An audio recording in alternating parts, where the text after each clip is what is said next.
Oui, je suis de retour pour continuer nos études ensemble et pour me moquer de Guy un peu, mon sport préféré. Mais sérieusement, avant toute chose, commençons en disposant nos cœurs en prière. Oh, rendu, on met des nos louanges devant toi parce que tu es digne, parce que tu le mérites. Nous le savons, nous le reconnaissons, mais on veut se le rappeler activement, en agissant, en priant, en te louant, en chantant. Et maintenant aussi, on reconnaît notre besoin d'apprendre davantage de qui tu es, d'en comprendre de par ta parole et avancer en conséquence. Aide-nous, Seigneur, à être des auditeurs qui vont recevoir et faire et vivre. Que ton esprit prenne ces vérités et les applique à nos vies, cette semaine, ce mois. Aide-nous, Éternel, de vraiment bien saisir et comprendre ce que tu dis. Parce qu'on sait que c'est ça qui va changer notre vie, qui va modeler notre existence. C'est la vérité. Des vérités du monde, vérité de la chair, ou les vérités de Dieu. Mais quelque chose va modeler notre vie, nos pensées, nos raisonnements, nos actions, et on veut que ce soit la parole de Dieu. Sois le prédicateur, sois moi pour amener cette parole comme elle devrait être amenée, être honorée, présentée dans toute sa beauté, sa splendeur, que mes frères et sœurs puissent voir et contempler leur Dieu à travers ça, et non pas les paroles d'un homme. Sois avec nous, Seigneur, pour vraiment saisir ce que tu dis. Être émerveillé, être attentif. Seigneur, on a des occupations, on a des pensées à droite et à gauche, on a des douleurs. Viens nous saisir de ton esprit maintenant.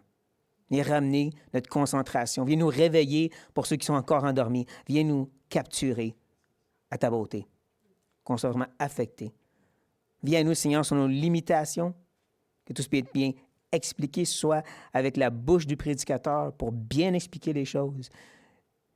Mais ce qu'on veut, Seigneur, c'est te voir et t'obéir, très simplement. Et on le prie au nom de Jésus-Christ. Amen. Dans Matthieu chapitre 11, tournez-y pas, c'est pas notre texte ce matin, mais dans ce texte, on découvre Jean le Baptiste, emprisonné, depuis quelque temps même, et il entend parler de ce que Jésus fait, il y a des doutes et des questionnements. Parce que, justement, Jésus semble pas fonctionner comme il s'attend. Si vous vous rappelez, quand Jean il a prêché, il a dit que Jésus allait venir avec l'Esprit et avec jugement. Mais Jésus n'amène aucun jugement. Aucun jugement contre les autres nations ou contre Israël. Qu'est-ce qui se passe? Et donc, Jean a des questionnements, des doutes. Il y avait d'autres disciples pour lui demander, « Es-tu celui qu'on doit attendre ou doit-on attendre un autre? » Jésus le rassure un peu, renvoie les disciples, mais ensuite, il se tourne vers la foule pour s'attaquer à leurs attentes, leurs raisonnements qui sont fautifs. Il donne même l'exemple d'une petite parabole, des enfants qui jouent de la musique et qui s'attendent que les autres vont danser. L'idée, c'est étant, le Messie doit faire X, Y, Z, tu ne le fais pas, on ne croit pas en toi. Et c'est là que Jésus tourne un peu la situation contre eux, leur disant que Dieu a des attentes envers eux de se repentir. Considérant les miracles et le message de Jésus, ils doivent se repentir et ils ne l'ont pas fait. Et donc, un jugement va venir sur eux. Pire que Tyr, Sidon et même Sodome. Aïe, aïe. Pourtant, à la fin de ce chapitre si épouvantable, Jésus donne des paroles de réconfort. C'est ces fameuses paroles que nous connaissons tous. « Venez à moi, vous tous qui me fatiguez et chargés, et je vous donnerai du repos. » N'est-ce pas fascinant que Jésus dit ces paroles après lui-même avoir mis un fardeau de jugement sur les épaules des gens? Jean fonctionne un peu de la même façon. Quand on arrive dans notre texte de ce matin, là, vous pouvez tourner. 1 Jean, le chapitre 3. Tournez, s'il vous plaît, dans 1 Jean, le chapitre 3. Où est-ce que, comme on va voir en le relisant, Jean a vraiment mis des fardeaux lourds sur les gens devant lui, ses lecteurs. Mais il va terminer avec des paroles de certitude, d'encouragement, pour renouveler un peu leur foi, comme Jésus l'a fait. On va le lire et vous allez mieux comprendre. On va lire le chapitre en entier, parce qu'on ne peut pas trop lire la Bible un dimanche matin à une église réformée baptiste. Non, surtout pas. Donc, je commence au verset 1. Voyez quel amour le Père nous a témoigné pour que nous soyons appelés enfants de Dieu. Et nous le sommes. Si le monde ne nous connaît pas, c'est qu'il ne l'a pas connu. Bien-aimés, nous sommes maintenant enfants de Dieu. Et ce que nous serons n'a pas encore été manifesté. Mais nous savons que lorsque cela sera manifesté, nous serons semblables à lui, parce que nous le verrons tel qu'il est. Quiconque a cette espérance en lui se purifie, comme lui-même est pur. Quiconque pêche transgresse la loi, et le péché est la transgression de la loi. Or, vous le savez, Jésus est paru pour ôter les péchés. Il n'y a point en lui de péché. Quiconque demeure en lui ne pêche point. Quiconque pêche ne l'a pas vu et ne l'a pas connu. Petits enfants, que personne ne vous séduise. Celui qui pratique la justice est juste, comme lui-même est juste. Celui qui pêche est du diable, car le diable pêche dès le commencement. Le Fils de Dieu apparu afin de détruire les œuvres du diable. Quiconque est né de Dieu ne pratique pas le péché, parce que la semence de Dieu demeure en lui. Il ne peut pécher, parce qu'il est né de Dieu. C'est par là que se font connaître les enfants de Dieu et les enfants du diable. Quiconque ne pratique pas la justice n'est pas de Dieu, non plus que celui qui n'aime pas son frère. Car ce qui vous a été annoncé et ce que vous avez entendu dès le commencement, c'est que nous devons nous aimer les uns les autres et ne pas ressembler à Caïn, qui était du malin et qui tuait son frère. Et pourquoi le tuait-il? Parce que ses œuvres étaient mauvaises et que celles de son frère étaient justes. Ne vous étonnez pas, frères. Si le monde vous hait, nous savons que nous sommes passés de la mort à la vie, parce que nous aimons les frères. Celui qui n'aime pas demeure dans la mort. Quiconque hait son frère est un meurtrier. Et vous savez qu'aucun meurtrier n'a la vie éternelle demeurant en lui. Nous avons connu l'amour, en ce qu'il a donné sa vie pour nous. Nous aussi, nous devons donner notre vie pour les frères. Si quelqu'un possède les biens du monde et que, voyant son frère dans le besoin, il lui ferme ses entrailles, comment l'amour de Dieu demeure-t-il en lui? Petits enfants, n'aimons pas en parole et avec la langue, mais en action et avec vérité. Par là, nous connaîtrons que nous sommes de la vérité et nous rassurons nos cœurs devant lui. Car si notre cœur nous condamne, Dieu est plus grand que notre cœur et il connaît toutes choses. Bien-aimés, si notre cœur ne nous condamne pas, nous avons de l'assurance devant Dieu. Quoi que ce soit que nous demandions, nous le recevons de lui. Parce que nous gardons ses commandements et que nous faisons ce qui lui est agréable. Et c'est ici son commandement, que nous croyons au nom de son Fils Jésus-Christ et que nous nous aimons les uns les autres, selon le commandement qu'il nous a donné. Celui qui garde ses commandements demeure en Dieu et Dieu en lui. Et nous connaissons qu'il demeure en nous par l'Esprit qu'il nous a donné. Quelle belle parole du Seigneur. Mais en même temps, vous sortez un petit peu la lourdeur quand Jean commence à parler, c'est quoi un enfant de Dieu? Parce que de nos jours, on l'a tellement dilué. Tu crois en Jésus, Jésus t'aime, tu l'aimes, c'est réglé. Questionne rien. Jean, lui, au contraire, il dit, si tu pêches, tu es de Satan, tu n'es pas de Dieu. Wow. Si tu n'aimes pas ton frère et ta sœur, au point de donner ta vie, tu n'es pas de Dieu. C'est lourd à entendre ça. Si on est honnête, on devrait des fois se reculer et dire, je suis vraiment un enfant de Dieu? Est-ce que j'ai vraiment cette sorte d'amour-là? Est-ce que j'ai vraiment cette haine du péché à ce point? Parce que c'est supposé d'être ça. La semence de Dieu est en moi.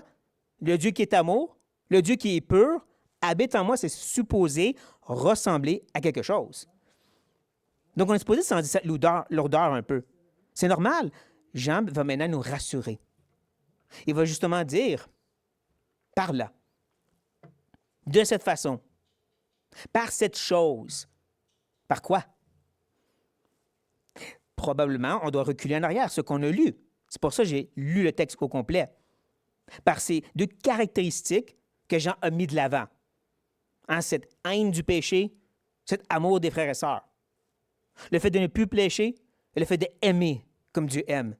Par là, par ces choses. Mais comme on a vu, ça, c'est un peu lourd. Donc, c'est aussi, en partie, qu'est-ce qui va suivre? Par ce que je vais vous dire, par les paroles qu'on va regarder ensemble maintenant, par là, par ça. J'ajoute, nous connaîtrons. Prenez note du temps de verbe. Connaîtront. C'est son futur. C'est quelque chose qui est progressivement plus tard. C'est drôle parce que, à travers Jean, jusqu'à maintenant, nous avons vu qu'il parle au présent.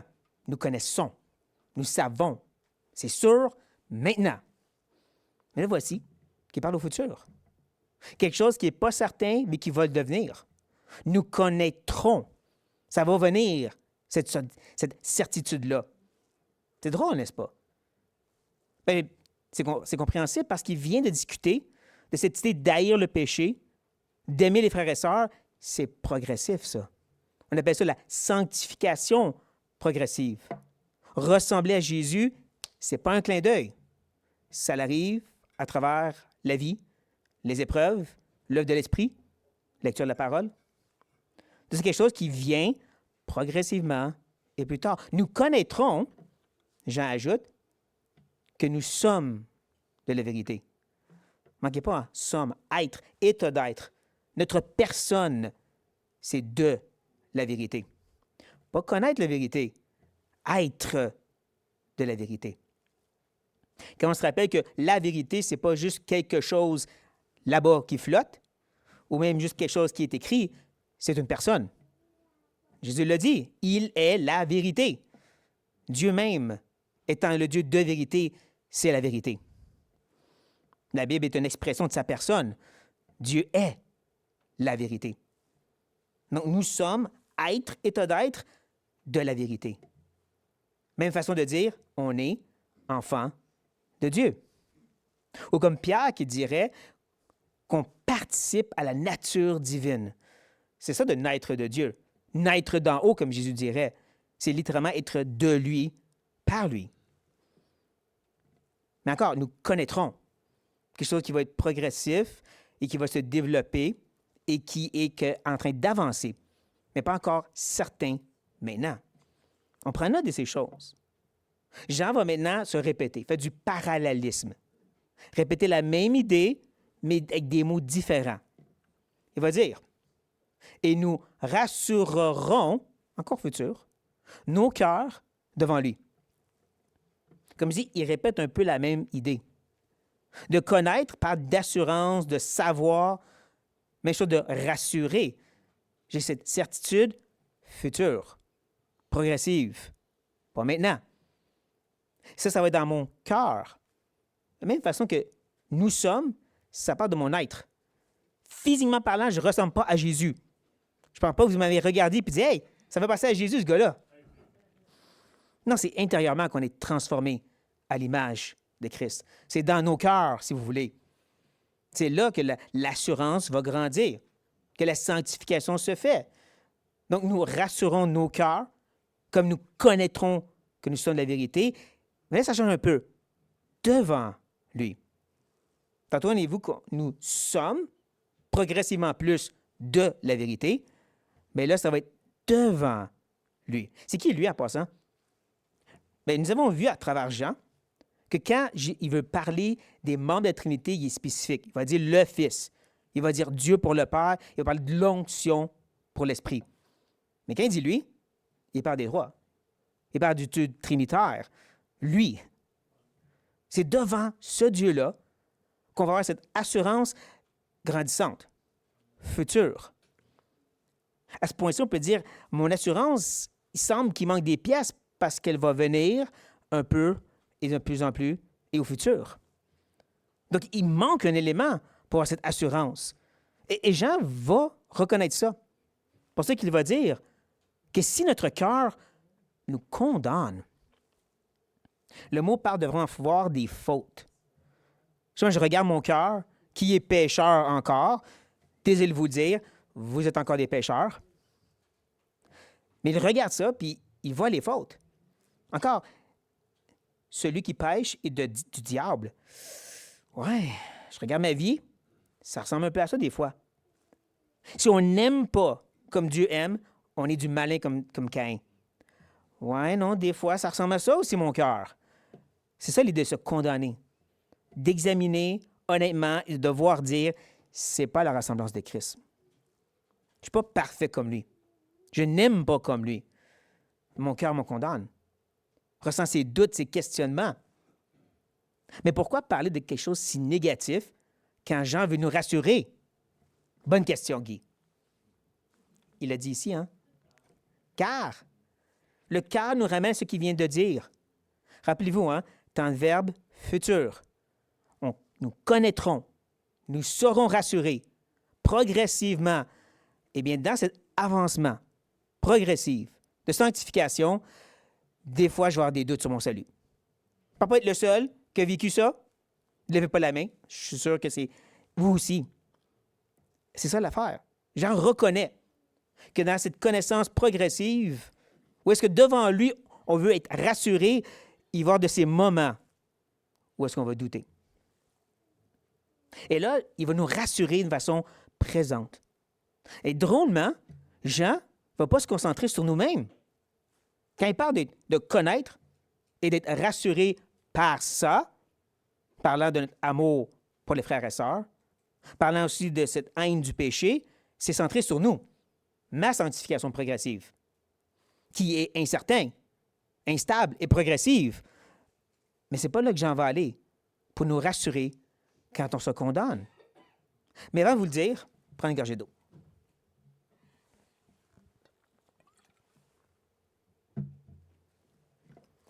Non, il va regarder à Dieu. Dieu est plus grand que notre cœur. Hein, ce cœur qui est fluctuant, qui est rempli de doutes et de questionnements, de craintes et d'incertitudes. Dieu est plus grand que ce cœur. On comprend que ces mots de Jean sont faits pour nous rassurer, pour encourager ces lecteurs qui sont peut-être en train de douter, hein, qui ont ces condamnations intérieures. Dieu est plus grand que ton cœur. Mais encore, de quelle façon? Je dirais ici, Paul va nous aider. Paul lui dit ceci. Car j'ai l'assurance que ni la mort, ni la vie, ni les anges, ni les dominations, ni les choses présentes, les choses à venir, ni les puissances, ni les hauteurs, ni la profondeur, ni aucune autre créature, je me permets d'ajouter ici, ni vos propres cœurs, remplis de doutes et de craintes et de lourdeurs, ni les péchés que vous pouvez énumérer dans votre vie tous les jours. Rien ne pourra nous séparer de l'amour de Dieu, manifesté en Jésus-Christ, notre Seigneur. Ça, c'est important. Ce petit élément Jésus, on le met dans notre poche gauche pour tantôt. Mais pour tout de suite, on voit Dieu, qui est plus grand que notre cœur, nous aime quand même. Ça fait partie de ce que Jean essaie de dire ici. Et il va ajouter à cette réalité que Dieu, il est plus grand que ton cœur pécheur, en disant, et il connaît toutes choses. OK, mais ça change quoi que Dieu est omniscient quand je veux être assuré dans mon salut? N'est-ce pas une question à poser à Jean ici? Pourquoi tu me parles du fait que Dieu connaît toutes choses? Encore, contexte, rassurer ses lecteurs. Je crois qu'il y a deux façons de comprendre, deux côtés de la même médaille, négatif et positif. Négativement, Dieu voit les laideurs de ton cœur que tu n'as même pas encore découvert.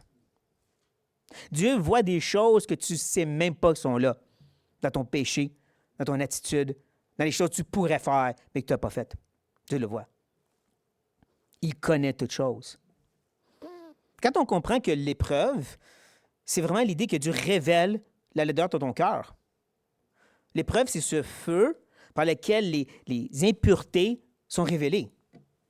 Ce n'est pas l'épreuve, pas la circonstance difficile, ta souffrance physique ou le frère et la sœur qui te tombent ses nerfs qui est le problème. C'est ton cœur. Et Dieu veut te le montrer. À combien de fois des fois on recule d'un péché très grave et on dit « Je ne peux pas croire que j'ai fait ça. » N'est-ce pas? Dieu dit « Moi, je savais et je vais te le montrer. » C'est ça l'épreuve fait. Dieu nous révèle, oui, tu as un sérieux problème, tu as des profondeurs de laideur que tu ne t'imagines pas, mais je t'aime quand même. Ça, c'est une partie de Dieu connaît tout. Mais aussi une partie positive. Dieu sait à quoi on va ressembler. Dieu sait l'œuvre qu'il va faire avec nous les pécheurs et par les épreuves pour nous façonner à l'image de Christ. C'est pour ça que aussi Paul peut ajouter, car ceux qu'il a connus d'avance, il les a aussi prédestinés à être semblables à l'image de son Fils. Dieu voit ça. Avec que son Fils fut le premier-né entre plusieurs frères. Et ceux qu'il a prédestinés, il les a aussi appelés. Et ceux qu'il a appelés, il les a aussi justifiés. Et ceux qu'il a justifiés, prenez note du temps de verbe. Il les a aussi glorifiés. Je ne me vois pas comme glorifié, moi. Puis demandez à ma femme, elle va vous dire, je ne suis pas encore glorifié. Je suis loin d'aimer comme Jésus aime. Pourtant, Dieu lui regarde et dit, tu es glorifié. Parce que Dieu voit toutes choses. Parce que Dieu connaît toutes choses. Il sait à quoi on va ressembler. C'est à ça que Jean essaie d'arriver. Dieu connaît tout. Il sait les profondeurs de ta laideur que tu ne t'imagines pas, mais il sait aussi à quoi tu vas ressembler ultimement. C'est ça notre assurance. C'est lui, celui qui a commencé une bonne œuvre et qui va, pas de peut-être, pas si tu es assez participant, il va la compléter. C'est ça notre espérance. C'est sur ça qu'on regarde.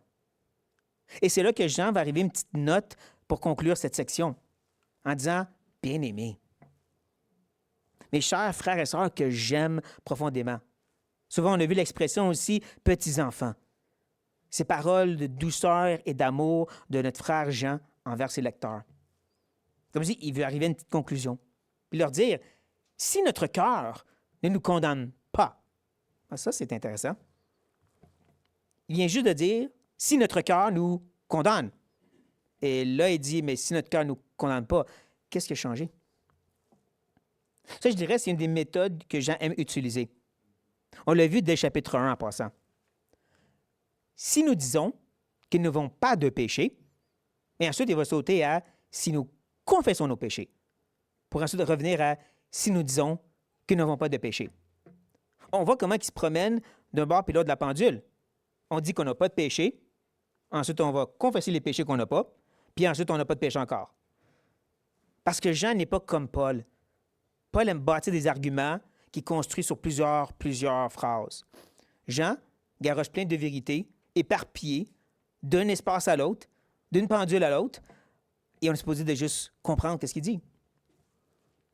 Donc, quand on revient à notre texte, on comprend qu'on est passé de cette idée qu'on est rempli de condamnation, de critique, de jugement intérieur, de crainte et de doute, à cette assurance maintenant qu'il n'y a plus de condamnation intérieure, plus de doute et de questionnement centrés sur la personne de Dieu. À cause de ce qu'il vient nous dire sur ce Dieu qui est plus grand que notre cœur et qui connaît toutes choses. À cause de ceci, on pourrait dire, nos cœurs ne nous condamnent pas. Et c'est là qu'on trouve cette assurance. Nous avons, temps présent, de l'assurance devant Dieu. Encore, ne manquez pas de temps de verbe. Jean a commencé en nous ramenant à ce qui était dit avant. Sanctification progressive. Un enfant de Dieu, il ne pêche pas. Enfant de Dieu, aime parfaitement. Par ça, on va grandir dans notre assurance devant Dieu. Mais la personne de Dieu, sa réalité, son œuvre, sa personne, va nous donner une assurance présente. C'est ça qui est important. Nous avons, pas nous aurons, nous avons de l'assurance devant lui. Notre cœur ne nous condamne plus à cause de lui, plus à cause de moi. Parce que j'arrête de regarder le miroir et voir l'incroyable laideur, et à la place, je regarde à celui qui est parfait. Et je suis rassuré en lui. C'est ici que Jean va nous amener en prière. Et il faut faire attention, ce n'est pas deux sections dissociées. En réalité, notre relation avec Dieu se trouve dans la prière. Bien souvent, quand Dieu œuvre pour rassurer son peuple, pensez à Moïse, Abraham, David, Paul, ça se trouve en la prière aussi. Ça se trouve dans cette relation intime où est-ce que Dieu parle avec eux et vice-versa. Et donc, c'est normal qu'après les avoir rassurés dans la personne de Dieu, il va lui dire, maintenant, venez lui parler. Et on peut comprendre parce qu'un enfant qui a un père qui est froid, dur, méchant, faire en sorte que l'enfant a moins le goût d'aller lui parler ou lui demander quoi que ce soit. Si au contraire, il reconnaît son Père comme rempli d'amour, de patience, de grâce, quelqu'un à qui il peut se confier, il va vouloir plus s'approcher de lui. C'est normal donc que Jean voulait les rassurer pour dire maintenant, allons prier ensemble. Quoi que ce soit que nous demandions, ah ben un chèque en blanc. Ça le dit, quoi que ce soit. Je demande un hélicoptère puis un jet privé. Mais pourquoi pas? Ça le dit, quoi que ce soit. Un peu comme quand Jésus a dit lui-même, tout ce que vous demandez, si vous croyez, vous l'aurez. Voilà, promesse. Bien sûr, on oublie que Jésus a dit plein d'autres choses sur la prière, qu'il faut s'y associer à ça.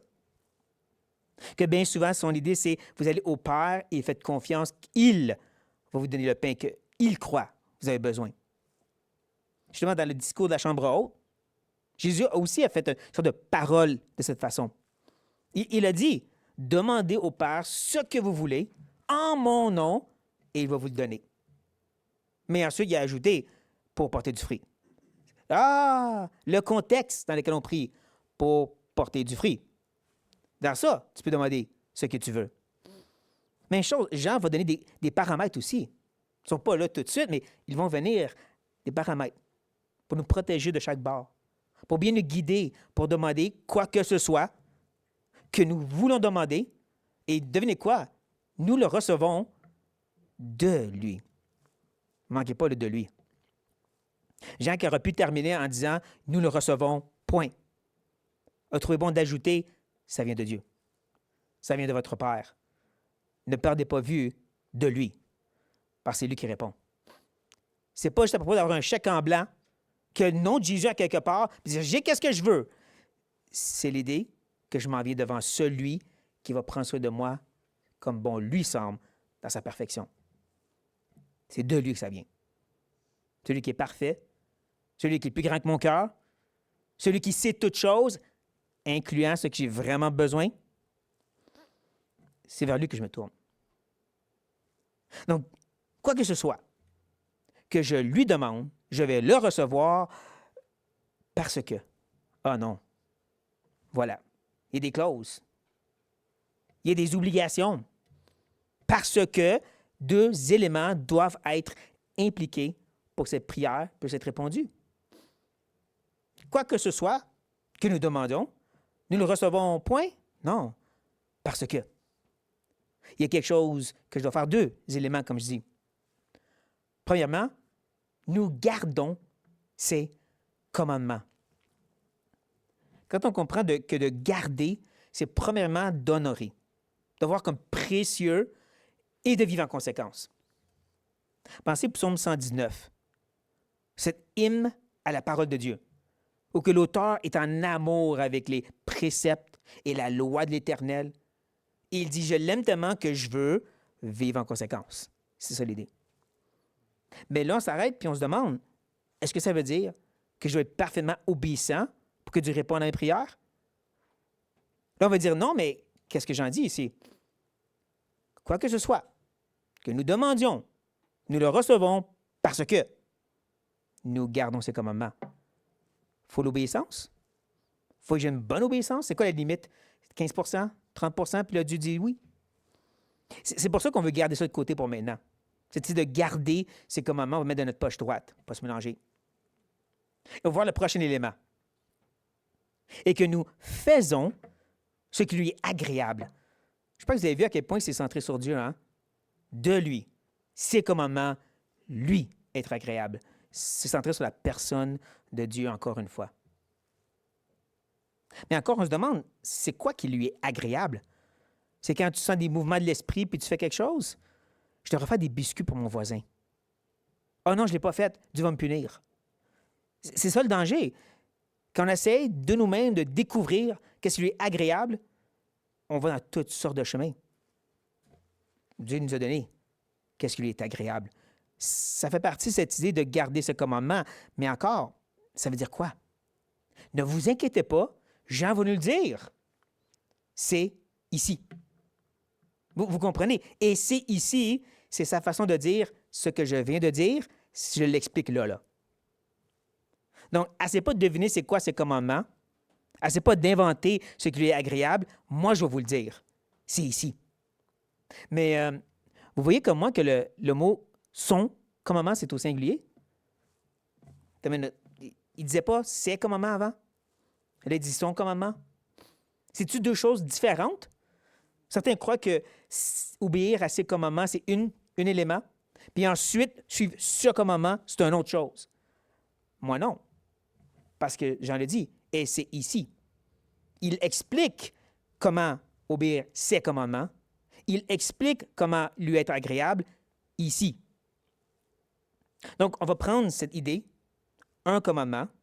On va prendre cette idée, ses commandements. On va les mettre ensemble dans notre poche. Et tantôt, je vais les sortir par magie, puis ils vont aller ensemble. Mais pour tout de suite, on va voir c'est quoi ce premier commandement. Que nous croyons au nom de son Fils, Jésus-Christ. Encore ici, on va faire attention. C'est quoi de croire en son nom? Croire que Jésus existait? Il y a plein de scientifiques qui croient qu'il y a eu Jésus un temps. Croire que Jésus était spécial? Les Mormons, musulmanes, témoins de Jéhovah, croient tous que Jésus était spécial. C'est ça, croire en son nom? C'est de croire qu'il est ton Seigneur et Sauveur. Non. T'es sûr, Martin? Voici le problème. Il t'a sauvé de quoi? Il t'a sauvé comment? Il t'a sauvé pourquoi? Donc, ce n'est pas juste de croire qu'il est ton Seigneur et Sauveur, c'est de comprendre qu'est-ce qu'il a fait. Qui est ce Jésus que tu crois? Il est le Fils de Dieu. Il est celui qui est Dieu fait chair. Emmanuel, Dieu avec nous. Celui qui était parfaitement homme et parfaitement Dieu. Ça fait partie de croire en son Fils. Savoir qui il est. Et qu'est-ce qu'il vient faire? Il est venu en tant qu'homme pour être le Adam obéissant. Israël non rebelle. Celui qui accomplit parfaitement la loi de Dieu dans son vivant. C'est ça qu'il a fait. Il a vécu une vie parfaite et sans péché, soumis à la loi sur tous ses bords, toutes ses thés, ou iota, si vous voulez. Mais en même temps, il est allé à la croix. Quand il réalise qu'à la croix, il a pris notre place. À celui qui était sans péché est devenu péché pour nous. Qu'à la croix, il a pris le jugement de Dieu. Ce rejet éternel que nous méritons est tombé sur lui, à notre place. Et qui a versé du sang, et ça c'est important, sans effusion de sang, il n'y a pas pardon des péchés. À tous ces sacrifices animaux dans l'Ancien Testament, qui sont bien bizarres à nos yeux, c'était pour pointer à Jésus. Qu'est-ce qu'il allait faire? Une mort expiatoire. Mais encore, il était parfait, donc Dieu ne l'a pas laissé dans la tombe. Il est ressuscité. Il a été justifié et peut justifier tous ceux qui viennent à lui. C'est ça de croire en lui. C'est de croire qu'il est mort pour mes péchés parce que je suis pécheur. Il a pris mon jugement parce que c'est ça que je mérite. De croire aussi qu'il est maintenant mon identité. Sa vie parfaite m'a été imputée quand j'ai cru en lui. Ça aussi, c'est un élément qu'il ne faut pas enlever de croire en lui. Trop souvent, dans le monde chrétien, c'est tu crois en Jésus à un moment dans ta vie et là, ensuite, tu vas vivre avec Dieu séparément. Non. Éphésiens est clair, tu restes caché en lui, en tout temps, devant le Père. J'ai un statut de fils de Dieu, fille de Dieu, à cause que je suis en Christ. Il est le bien-aimé du Père et à cause de ça, cet amour vient à moi à cause que je suis en lui. C'est ça aussi croire en lui. C'est de comprendre que je peux m'approcher de Dieu le Père parce que je suis caché dans la justice de Jésus. Pas juste parce qu'il m'a sauvé il y a 30 ans et là, je fais mon affaire. C'est parce que j'ai resté caché en lui, en tant que pécheur imparfait. Je reste caché dans sa justice et je m'approche du Père avec audace et courage parce que je suis caché dans l'état de fils de Jésus-Christ. Tout ça est inclus dans l'idée de croire dans le Fils de Dieu. Ça, c'est ce premier élément qui est d'une grande importance pour notre foi et pour la prière. Mais il y a un autre élément, et que nous nous aimions les uns les autres. On comprend que d'aimer les uns les autres, ce n'est pas un acte d'obéissance où est-ce que tu vas plus mériter que Dieu t'écoute. Mais le manque d'amour peut impacter ta prière et l'entraver. Pensez à Pierre. 1 Pierre chapitre 3, où est-ce qu'il dit au mari, Fais attention comment tu traites ta femme parce que ta prière pourrait t'entraver. Ou pensez à Éphésiens, quand il parle de ce fameux danger d'attrister le Saint-Esprit. Le contexte, c'est le péché corporatif, la haine, la médisance. Ça, c'est ce qui attriste le Saint-Esprit. Hein, le manque d'amour, si vous voulez, attriste le Saint-Esprit. Le même Saint-Esprit qui nous crie à travers nous, Abba Père. Le même Saint-Esprit qui nous guide en prière quand on ne sait quoi demander. Tu entraves tes prières par ce manque d'amour. Et j'oserais dire que c'est cet appel à aimer nos frères et sœurs qui lui est agréable. Dieu est amour. Dieu aime ses enfants. Donc, il s'attend que nous aussi, on va les aimer. C'est normal, n'est-ce pas? Donc ça lui est agréable. On voit comment les deux éléments de tantôt sont maintenant expliqués ici. Croire en Jésus, aimer les uns les autres. Mais encore, Jean ne dit pas point. Techniquement, dans les textes originaux, il n'y a pas de ponctuation, mais n'empêche. Jean n'a pas fini. Il va dire selon le commandement qu'il nous a donné. Ah ben. On va faire des mathématiques ensemble, OK? On commence avec cette dernière section. Selon le singulier commandement. C'est quoi ce commandement? Aimer les uns les autres. Vous êtes d'accord? Oui? Vous dormez? On se réveille un peu. OK. C'est quoi son commandement singulier de croire en Jésus? Vous êtes d'accord?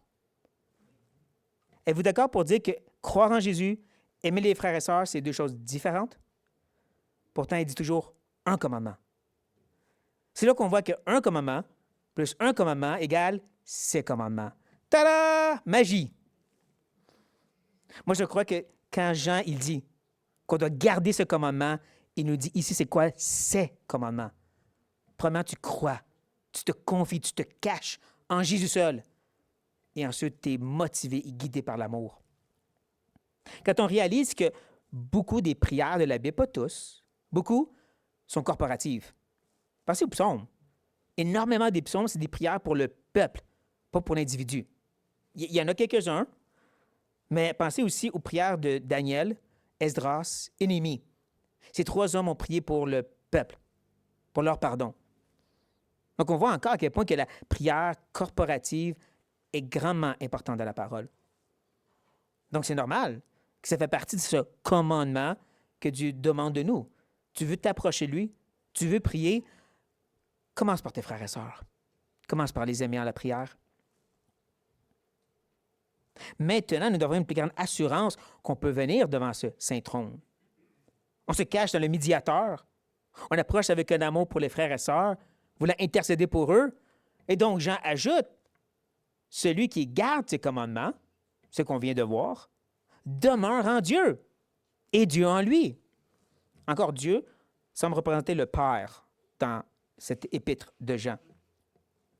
Mais dans le discours de la chambre haute, Jésus a dit « Demeurez en moi, Jésus, et moi je demeurerai en vous. » Jean lui dit « Demeurez en Dieu, qui inclut le Père, et le Père va demeurer en vous. » Moi, je dirais, c'est un peu comme si Jésus donnait le fondement, de croire en lui, de se confier, de se cacher, de demeurer en lui, c'est le fondement.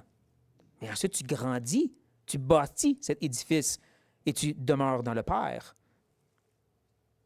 Ou comme Jésus va dire plus tard dans les discours de la chambre haute, après avoir dit « demeurez en moi », il va dire « si vous m'aimez, et vous devriez m'aimer, gardez mes commandements. » C'est un peu la même idée ici. Tu as commencé avec ce fondement. Je me suis caché en Christ. J'ai avancé devant le Père et là, de ça, je grandis à cette relation avec lui en aimant les frères et sœurs. Si je suis obéissant à me confier en Christ, aimer les frères et sœurs, je demeure, je reste caché en Dieu et Dieu en moi. Et là encore, il va parler avec assurance ici. Et nous, temps présent, connaissons qu'il demeure en nous. Le temps présent, cette assurance qui est plus progressive, mais certaine maintenant, de demeurer en Dieu par mon obéissance, par ma fidélité, par le fait que j'aime tellement le Seigneur. Non, par l'Esprit qu'il nous a donné. Intéressant, n'est-ce pas, hein? L'assurance qu'il nous donne présentement dans la prière est basée sur Dieu, pas sur moi. Encore une fois. Encore une fois, Jean veut mettre l'assurance sur l'Esprit, troisième partie de la Trinité, membre de la Trinité, et non pas sur nous. C'est là l'assurance. Nous connaissons présentement que nous demeurons en lui par l'Esprit. Ce même Esprit qui, lorsqu'on regarde notre laideur, nous dit « regarde à Jésus ». Ce même Esprit, lorsque nos cœurs sont remplis de doutes, tu regardes celui qui est plus grand que ton cœur et qui connaît toutes choses. Ce même Esprit-là est celui qui nous rassure devant Dieu. C'est pour ça, comme j'ai dit, les temps de verbe étaient grandement importants dans le petit texte. Parce qu'on peut trop se concentrer sur cette sanctification progressive, le fait de porter du fruit pour nous rassurer. Mais ça, c'est progressif. Ça arrive pièce par pièce. C'est un peu comme regarder un bâtiment en construction. Des morceaux de béton, des planches de bois par là, par-ci. Tu dis ça va devenir un gros bâtiment dans lequel les gens vont travailler ou bien vivre parce que tu ne le vois pas encore. Contrairement à regarder celui qui est de toute éternité, qui ne change pas, qui est déjà l'édifice parfait et pour toujours et sans changement. C'est ça qui est si important de garder notre focus, notre concentration sur celui qui est, qui était et qui sera. Et beaucoup moins sur ces réalités qui sont progressives et à venir, ou sur nous-mêmes. Je ne sais pas où vous êtes présentement ce matin. Quelle sorte de semaine vous avez eu? Peut-être vous avez tombé, peut-être vous avez eu des gros combats, peut-être qu'il y a eu des moments éprouvants où vous avez questionné la laideur de votre cœur. Je ne vais pas vous rassurer en vous disant, mais on a tous des laideurs de cœur. C'est pas sur ça qu'on regarde. C'est sur celui qui a tout lavé ses péchés et celui qui est notre justice devant le Père. En même temps, peut-être que vous avez une super bonne semaine. Vous étiez fidèle et en feu pour Dieu et vous vous basez sur ça pour rapprocher de sa présence. Faites attention à ça. Parce que votre assurance ne se trouve pas dans vous. Et vous allez rapidement trébucher de toute façon. Et là, vous allez être découragé parce que vous allez dire, je ne suis pas fidèle. Votre assurance, pour entrer en audace et certitude devant notre grand Dieu, se trouve en lui seul. En Christ, dans le Père, dans l'Esprit. L'Esprit qui nous motive à avancer quand on est découragé. Le Fils qui est la porte même par laquelle on rentre dans la présence du Père qui nous embrasse comme un enfant. C'est ça qui est notre assurance devant Dieu. Que ces paroles soient notre aide, notre réconfort ou notre réprimande dans notre relation de prière cette semaine. Prions. Ô Éternel, que tu es patient envers nous, petits enfants que nous sommes. Trop souvent, on est attristés et découragés par notre propre laideur, par nos manques de fidélité et d'obéissance. Mais aussi, Seigneur, on peut être trop fiers, trop prêts à notre justice propre. Penser que notre obéissance t'émerveille. Pourtant, c'est des vêtements souillés, sans que ce soit caché en Jésus. Sans le sang de Christ qui lave toutes ces bonnes œuvres, ils ne sont que de la pourriture devant toi et on a besoin de se faire rappeler, oh Dieu. En même temps, on veut te remercier. C'est merveilleux, le Dieu qui est 3 fois saint, qui n'a pas besoin de nous et qui décide d'avoir une relation avec nous. Et ça, à travers la mort de ton propre Fils, pour nous couvrir d'une justice qu'on ne pourrait jamais mériter, une justice qui reste avec nous pour l'éternité, une justice qui nous donne assurance devant toi à cause de toi. Merci pour ça. Que ça guide et motive nos prières cette semaine.